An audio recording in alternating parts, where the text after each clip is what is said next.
na lista de coisas que eu achei por essa vida e peguei para provar um dia, esqueci que ela estava em minha posse, abri minha gaveta de coisas e lá estava a caipirinha Brasil da Dália. A Dália é produzida na Turquia, também assim como a nossa grandiosa Esmirna. Inclusive eu até mostrei isso no Esmirna Responde. A Dália começa seus trabalhos inclusive na fábrica da Esmirna. E até por isso eu tenho aqui uma expectativa interessante em relação a esse sabor, cara. Como que a galera da Dália entende e interpreta a caipirinha Brasil, certo? A gente teve aí algumas personas do mercado brasileiro que foram até a fábrica da Dália ao longo do tempo para desenvolver alguns sabores. E eu imagino que isso aqui tenha sido um dos resultados, tá? Não foi uma linha em colaboração, mas algumas pessoas do Brasil foram até a fábrica da Dália a convite da Dália Brasil para dar sugestões de sabores. Não foi exatamente o mesmo trabalho que eu fiz com a Esmirna, mas foi uma galera para provar e dar umas ideias e tal. E eu acredito que essa aqui seja um dos resultados, né, um dos frutos dessa viagem maluca que eles fizeram há muito tempo atrás. Bom, vou tentar abrir aqui. Eu nunca fumei esse sabor e eu não sei bem o que esperar dele, para ser bem sincero. Eu já vou sentir um cheirinho aqui.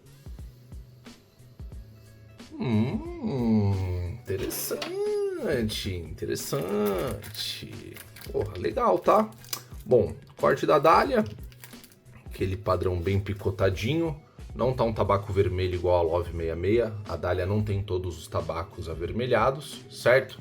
Esse aqui também não é um deles. E a gente vai fazer o preparo aqui no Roche 7 preto com ouro, porque a vida tem dessas, né? Eu vou fazer o preparo da mesma forma que eu preparo Esmirna. Eu acho que tem uma pequena diferença no tabaco, apesar de toda a similaridade. O corte eu acho um pouco diferente.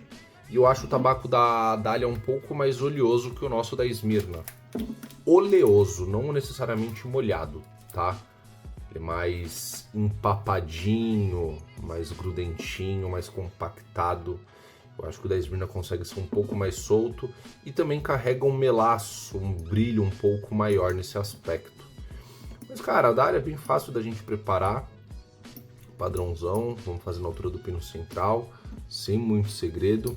Eu vou falar de cheiro na hora que eu estiver cozinhando a essência, tá bom? E eu dou a primeira puxada junto com vocês, pra gente ter essa primeira consideração juntos. Mais uma garfadinha aqui de leves, eu vou preparar na altura do pino central, então não precisa lotar muito. Vai ter algum galhozinho ou outro, tipo esse aqui grandão, certo? Mas também não é nada absurdo, tipo, nossa, alguém me traz uma tesoura ou uma foice. Não precisa, tá ligado? Mas é um galhozinho um pouco maior e pode atrapalhar um pouco ali na hora do preparo. Se você não tiver o jeitinho, você tenta colocar ele de qualquer forma. Mas se vier galho na sua essência, coloca lá no roche e já era, irmão. Feito o nosso preparo, certo? Vou colocar aqui um alumínio da Predator Skin Edition. 10 folhas, embalagem de emergência, então em caso de emergência vamos romper o lacre, pegar um alumínio delicioso e esticá-lo com muita destreza e maestria no nosso Roche 7.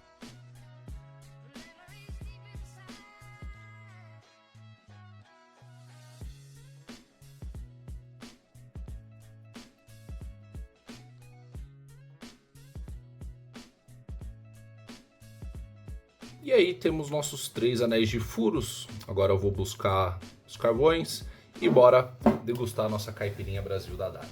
Vamos lá, família, caipirinha Brasil da Dália.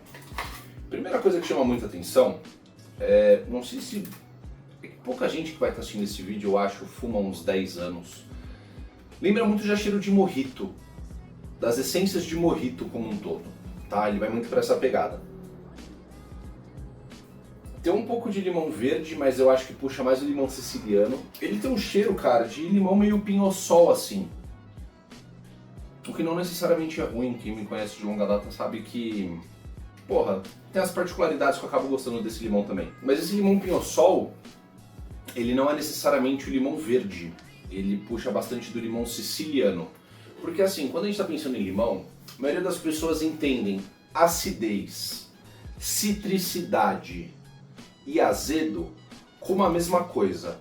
E não necessariamente, tá? Não necessariamente. É quase a mesma coisa, se a gente pensar, grosso modo falando, caminha para o mesmo lado, mas tem as suas diferenças, assim. Tem um pouco de herbal, mas não necessariamente tanto a casca do limão. Mas como se fosse uma folha de hortelã dentro do copo. Me lembra muito um mojito, cara. É como se alguém tivesse pego um mojito e colocado caipirinha no nome. Só que com um pouco mais de limão. Um limão um pouco mais presente. Eu sinto um gelado.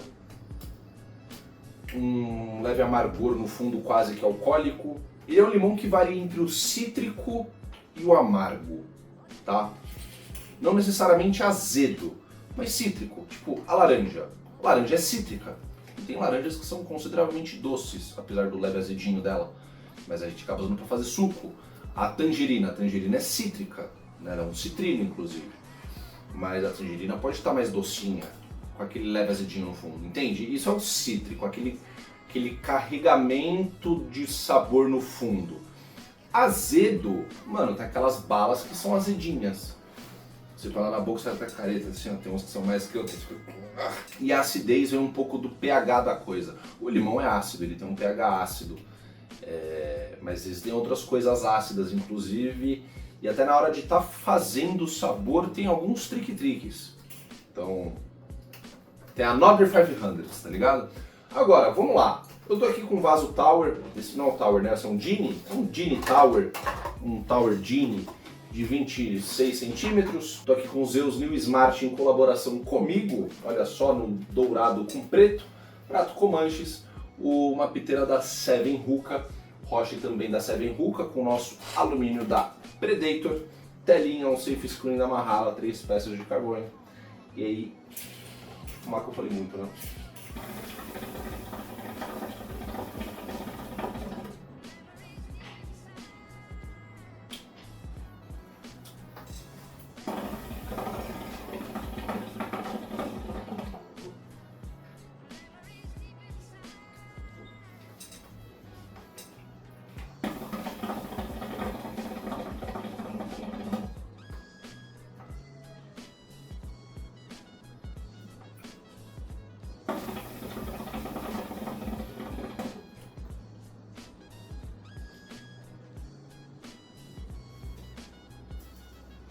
Cara, o gosto...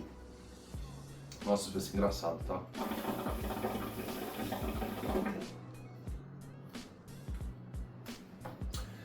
Sabor consideravelmente mais amargo que o cheiro. Tem um pouco dessa característica que a bebida alcoólica deixa na boca, sem ardência. Mas o amargor dela, da cachaça... No fundo a gente tá falando de caipirinha.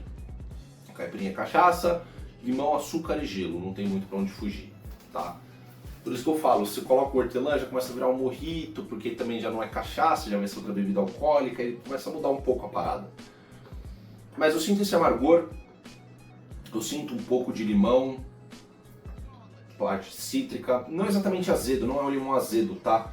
É como se fosse uma caipirinha, que também não é doce, isso é muito louco.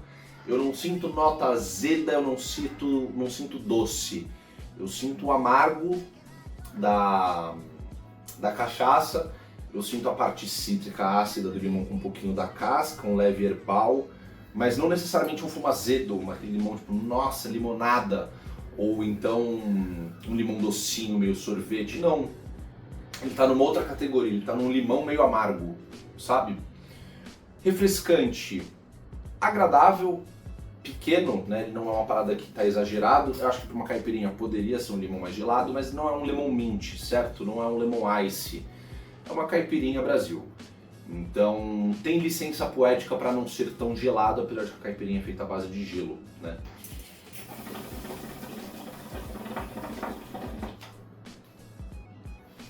Cara, aqui eu vou ter que tomar muito cuidado para separar as duas coisas, tá? Pra eu não ouvir gente me xingando assim. Existe o lado proposta, existe o lado do Macari. O lado proposta é fumar isso aqui, entender a capacidade da Dália, que é uma empresa da Turquia, replicar numa essência de narguilho, que é um drink brasileiro. Isso é nota de proposta. Olha a dificuldade que é. Entendendo toda essa dificuldade, por mais que brasileiros tenham ido lá na fábrica, eu daria uma nota de proposta, cara, 7,75, 8. Tá ligado? Tipo, é bem decente. Não é incrível, não é muito bom, mas ele é bem decente, assim. Tem elementos aqui que me trazem uma referência do que seria uma caipirinha. Só que não é uma caipirinha, tá? Nem se compara. Se pegar e fazer uma caipirinha aqui, tomar uma caipirinha é outra história. Mas ele tem elementos que lembram, que remetem de fato. Tem um pouco dessa característica. Agora, eu como Eduardo Macário, eu entendo isso aqui como... Esquece o nome. Agora é o Du Macário pensando no gosto, no sabor disso aqui. Ele é um outro limão que eu nunca fumei. E porra, eu já fumei limão pra caralho nessa vida, irmão. Então pegar um limãozão diferente assim, me é interessante pro tanto de coisas que eu já fumei. Eu já devo ter fumado, sem brincadeira, umas 70 variedades de limão que vieram de fábrica. Não só limão, tava tipo picolé de limão, Ice Lime on the Rocks da Dália, Mojito. Aí você pega um mojito de 6 marcas diferentes, pega Lemon Mint, pega... Se eu for pegar todas as variedades de limão que já tem, eu já fumei umas 60, 70 variedades de limão com tranquilidade. E esse aqui é um limão diferente de todos os outros. Então isso pra mim, pessoalmente, carrega um ponto positivo. Acho que é um sabor pra todo mundo? Mano, não acho. Acho que se eu colocar isso aqui, por exemplo, pra minha irmã fumar, que ela fuma de vez em nunca, minha irmã gosta de uma melancia, um tutti-frutti, tá ligado? Ah, tem um churrasco ali, alguém acendeu na narguilha e ela fuma 5 minutinhos e acabou? Minha irmã não ia gostar. Ela fala, velho, que merda, põe um tutti-frutti aí nessa porra. Então, eu acho que ele é um sabor que pode fazer sentido para pessoas que fumam muito, frequentemente, vários roches na semana, já fumou muita coisa, quer provar coisa diferente, quer uma pegada nova. E aí, eu pessoalmente, eu dou um 8,5, cara. Um 8,75 talvez. Não pela caipirinha, mas pelo que o limão é. Ele não é exatamente o limão que eu também idealizaria. Eu faria um limão diferente, mas ele tem algumas características interessantes e acho que dá uma variedade, dá uma variada na hora de estar fumando assim, sabe? Tipo, talvez no meu limão ideal tivesse uns 5% disso aqui. De alguma forma faz sentido, não sei dizer. Mas é isso, cara, ele é um limão mais pro amargo do que necessariamente pro doce ou pro azedo. Claro, ele carrega um pouquinho de todos esses elementos, mas eu acho que o amargor aqui da cachaça acaba sobressaindo um pouco mais. Isso agrega um ponto positivo sim para a proposta de caipirinha, mas acho que faltou a presença do limão mais marcante e um gelado um pouco mais alto também. Talvez se colocasse um pouco mais gelado já levantaria um pouco mais esse limão. E é isso, cara. Nota de proposta 7,75, um 8 talvez, é um sabor decente, tá ligado? Não é exatamente o que eu esperava de um sabor de caipirinha, mas enquanto palatável pra mim, que trabalho com isso, que fumo muita coisa já há mais de 10 anos e gosto de provar coisas diferentes, ele ganha um pontinho a mais.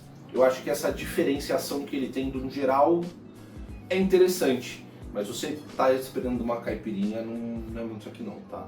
Mais fácil você comprar os ingredientes soltos e misturar do jeito que você quer. De repente, a partir disso aqui daria pra fazer uma caipirinha, pelo amargor que tem. É legal, cara. Sim, não sei se eu compraria mais uma dessa, tá? Mas eu vou fumar essa caixa inteira. E vou até bolar uns mix com ela depois. Interessante, interessante. Volume de fumaça muito bom, zero de queimado. A Dália tem um controle de calor interessante. Sabores cítricos são até mais fáceis de você fazer esse controle. E é o caso aqui, né? A gente está falando de limão, o limão ele aguenta uma temperatura um pouco maior, a menta aguenta uma temperatura maior também do que em relação a essências doces. E eu acho que nesse aspecto de desempenho a Dália acaba sempre entregando uma qualidade bem legal também. Fechou? Gostou desse vídeo? Deixa um joinha, não gostou? Deixa um dislike. Já provou esse sabor? Gostou dele? Não gostou? Concorda comigo? Discorda? Não sei. É isso, não sei, tá? Comenta aí, quero saber. Se você caiu aqui de paraquedas e quer se inscrever, clicar na nossa carinha com bigode, tá desse lado aqui. Tem mais 2 vídeos caso queira assistir. E a gente se vê numa próxima. No demais, um beijo, tamo junto, Xablau é nóis, rapaz, bora!